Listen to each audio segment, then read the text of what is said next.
Imagine stepping into your backyard early in the morning and spotting something that wasn't there yesterday, a dinner plate-sized pile of fresh cinnamon-colored dirt rising from the grass. The soil looks loose and harmless at first glance, but the moment you get too close, the mound seems to come alive. Within seconds, hundreds of red fire ants pour from hidden tunnels beneath the surface. The mound begins to boil with movement as the insects swarm toward anything warm that disturbs their colony. One accidental step is all it takes to trigger dozens of painful stings. That's why fire ants have earned a reputation as some of the most aggressive insects in America. And despite more than 200 years of people battling them, no simple folk remedy has ever truly solved the fire ant problem. One of the most popular claims circulating online today involves used coffee grounds. According to countless social media posts and backyard gardening forums, sprinkling coffee grounds on a fire ant mound will either drive the ants away or kill the colony outright. It sounds believable. Coffee has a strong smell, and many people assume insects can't tolerate it. But the reality is far less impressive. Coffee grounds may create a mild repellent effect for a short period because of their scent. However, that effect fades quickly. Fire ants don't eat solid coffee grounds, so the material never reaches the part of the colony that matters most. In fact, within days, worker ants often adapt to the new material. Some colonies will even incorporate the grounds into the mound itself, using them as part of their nesting structure. Meanwhile, the queen remains completely untouched. Hidden deep within the underground tunnel system, sometimes reaching depths of 20 feet or more, the queen continues laying eggs without ever coming into contact with the coffee grounds on the surface. So while the mound may look different for a few days, the colony underneath remains fully alive and operational. The coffee ground trick doesn't eliminate the queen, doesn't destroy the brood, and doesn't collapse the colony. In most cases, it simply gives homeowners the illusion that something is happening while the fire ants carry on as usual beneath the ground. For decades, one home remedy has been passed down through gardening circles, farming communities, and backyard conversations: spread dry grits over a fire ant mound. According to the story, the ants carry the grits underground, eat them, and then explode when the grits swell inside their bodies. It sounds convincing. It has been repeated for generations. In fact, versions of the grits remedy can be traced back at least to the 1950s. The problem is that biology says it cannot happen. An ant's mouth is not designed to swallow solid particles the way humans do. The opening is incredibly narrow, allowing only liquids and extremely fine suspended particles to pass through. Large pieces of food never enter the digestive system of adult worker ants. Instead, fire ant colonies operate through a remarkable process called trophallaxis. Worker ants collect food and transport it back to the colony. When solid food is gathered, it is primarily fed to the larvae. The larvae possess digestive capabilities that adult workers lack. They break down and liquefy the food, then regurgitate nutrient-rich liquid that is shared with worker ants, soldiers, and ultimately the queen. In other words, the workers are not swallowing chunks of grits that later expand inside their bodies. Their anatomy simply doesn't allow it. So what actually happens when grits are spread over a mound? Most of the time, the ants either ignore them or move them around as construction material. Once morning dew, irrigation, or rainfall wets the grits, they lose whatever appeal they may have had and become just another piece of debris in the colony's environment. The fire ant colony remains alive and functioning exactly as before. This points to a much larger problem with nearly every surface-level remedy. The visible mound is not the colony. What you see above ground is merely the tip of a much larger structure hidden below the surface. The true colony extends deep underground through a network of tunnels, chambers, nurseries, food storage areas, and escape routes. And at the center of that underground fortress sits the queen. In mature colonies, the queen can be located 10 to 12 feet beneath the surface, protected by thousands of workers whose sole purpose is to keep her alive. As long as she survives, the colony survives. Workers can be replaced, soldiers can be replaced. Even large portions of the mound can be rebuilt. The queen is the engine that produces every future generation of ants. That means any treatment that affects only the ants visible on the surface is missing the real target. If the queen remains alive in her deep underground chamber, the colony will simply recover and continue growing. This is why so many popular remedies appear successful for a few days, only to fail weeks later. They may disturb the mound, kill a small number of workers, or temporarily reduce activity, but they never penetrate deep enough to reach the queen. And if the queen survives, the battle is already lost. Now, let's talk about two of the most common quick fixes people reach for: dish soap and bleach. Dish soap does work, but only as a surface treatment.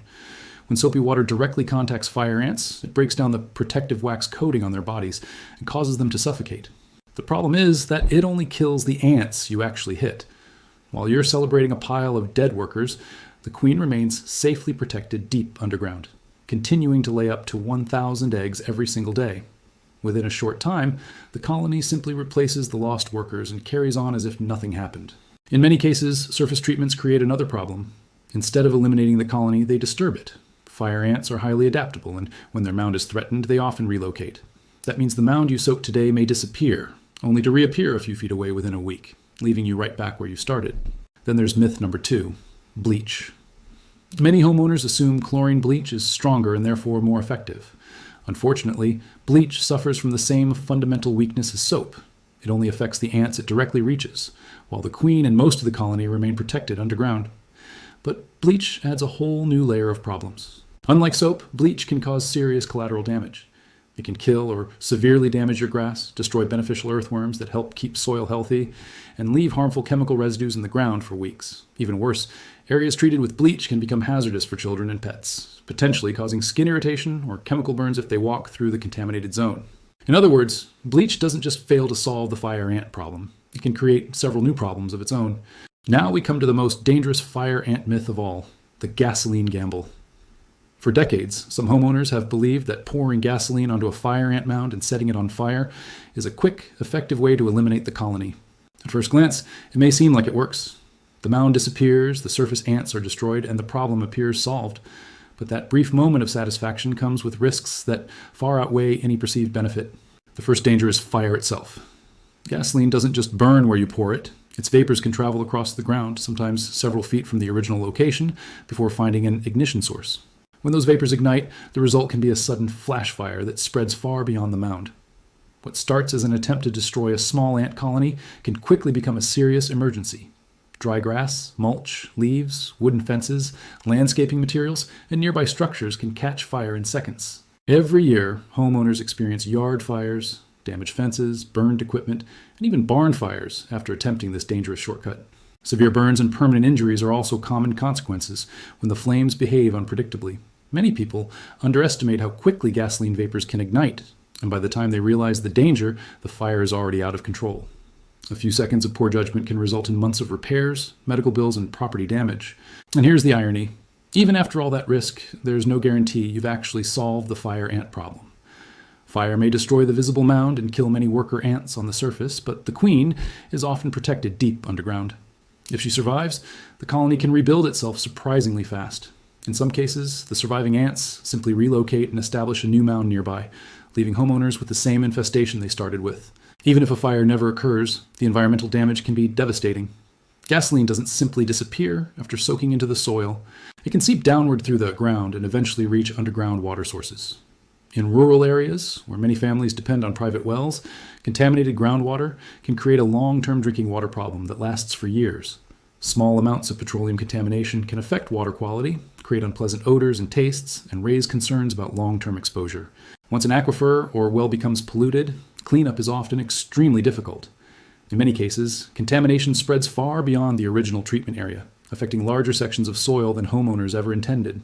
Property owners may be forced to pay for environmental testing, water treatment systems, or even the drilling of an entirely new well. These costs can easily reach thousands of dollars, turning a simple ant problem into a major financial burden. There's another issue many people never consider: legal liability. In many jurisdictions, intentionally pouring petroleum products into the soil is considered environmental contamination. These actions may violate provisions of the Clean Water Act, as well as state and local environmental regulations designed to protect groundwater resources. If contamination spreads beyond your property or affects neighboring land or water supplies, the financial consequences can become even more severe. Depending on the circumstances, property owners can face substantial fines, cleanup costs, regulatory penalties, and potential liability for environmental damage. What seemed like a cheap, do-it-yourself solution can quickly become one of the most expensive mistakes a homeowner makes. When you look at the full picture, gasoline isn't a fire ant solution at all. It's a high-risk gamble that can lead to fires, injuries, environmental contamination, legal trouble, and costly property damage, all without guaranteeing that the queen and the colony are actually eliminated. The risks are enormous, the rewards are uncertain, and the potential consequences can last long after the ants are gone. After exposing the most common myths, the obvious question becomes, what actually works? The answer comes down to one simple principle: stop fighting the worker ants and start targeting the queen. Most failed treatments focus on the ants you can see. They kill hundreds or even thousands of workers on the surface, creating the illusion of success. But as long as the queen remains alive deep underground, the colony survives. That's why the most effective fire ant control methods rely on a completely different strategy: slow-acting bait. Think of it as turning the colony against itself. Instead of trying to force a chemical down into the mound, you allow the ants to do the hard work for you. Worker ants naturally search for food and carry it back to the nest, where it is shared throughout the colony. If that food contains a carefully measured, slow-acting ingredient, the workers unknowingly deliver it directly to the queen and developing brood. One of the most widely used homemade bait formulas relies on boric acid. The recipe is surprisingly simple.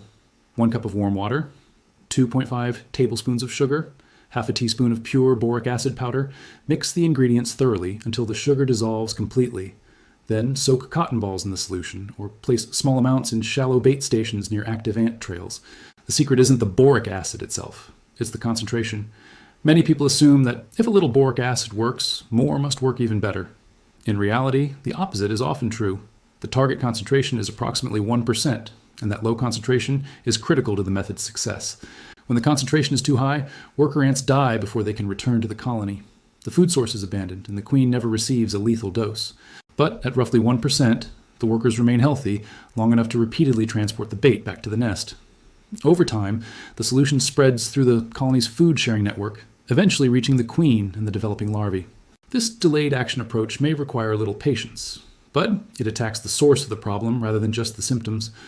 Instead of killing hundreds of workers today and seeing them replaced tomorrow, you're targeting the colony's ability to survive and reproduce. Of course, bait isn't the only useful tool. For homeowners looking for additional support methods, boiling water remains one of the simplest and least expensive options available. When several gallons are poured directly into the center of an active mound, the heat can penetrate deep enough to kill a significant portion of the colony. While it's not perfect and often misses part of the nest, studies and field observations have shown success rates of roughly 60% when the water reaches the colony's core. Best of all, it requires no special chemicals and costs virtually nothing. Another helpful supplement is diatomaceous earth. This natural mineral powder is made from the fossilized remains of microscopic aquatic organisms. To humans and pets, it appears as a soft powder. To insects, however, the microscopic particles are razor sharp. When ants crawl through it, the powder damages their protective outer coating, causing them to lose moisture and eventually die from dehydration. Diatomaceous earth works best as a surface treatment around mound entrances, pathways, and areas where worker ants frequently emerge.